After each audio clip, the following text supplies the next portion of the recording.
আপনার চাকরির ইন্টারভিউতে একটি কোম্পানির এমপ্লয়ি লিস্ট দিয়ে আপনাকে বলা হলো একটি কালারফুল টেবিল তৈরি করেন। এখানে আপনি কীভাবে কালারফুল টেবিল তৈরি করবেন, এই একটা একটা সারি এভাবে সিলেক্ট করবেন, এভাবে কালার দিবেন, যে কোনো একটি কালার এখানে আপনি দিবেন। সেভাবে কি আপনি সিলেক্ট করতে থাকবেন?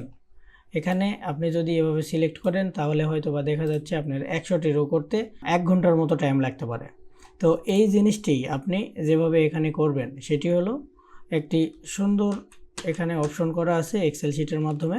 মাউস পয়েন্টারের ক্লিক যে কোনো এক জায়গায় এই বক্সের মধ্যে দিয়ে রাখবেন এবং এখানে হোম অপশন থেকে এখানে স্টাইল গ্রুপের মধ্যে এখানে দেখতে পাবেন ফরম্যাট অ্যাজ টেবিল। এই ফরম্যাট অ্যাজ টেবিলের মধ্যে থেকে আপনি যে কোনো একটি টেবিলের উপরে এটা নিয়ে যাবেন মাউস পয়েন্টার, প্রত্যেকটি আলাদা আলাদা সিস্টেমে আপনার এখানে টেবিলের কালারফুল হয়ে যাবে।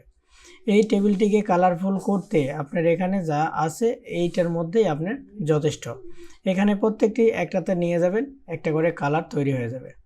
এখানে নেবেন, কালার তৈরি হবে এবং যেটি কালার আপনার ভালো লাগবে সেটি আপনি সিলেক্ট করে দেবেন। এটি সিলেক্ট করার পরে এখানে আপনি দেখতে পাবেন যে সম্পূর্ণ টেবিলটি আপনার কালারফুল হয়ে গেছে। তো আশা করি সম্পূর্ণটি বুঝতে পেরেছেন।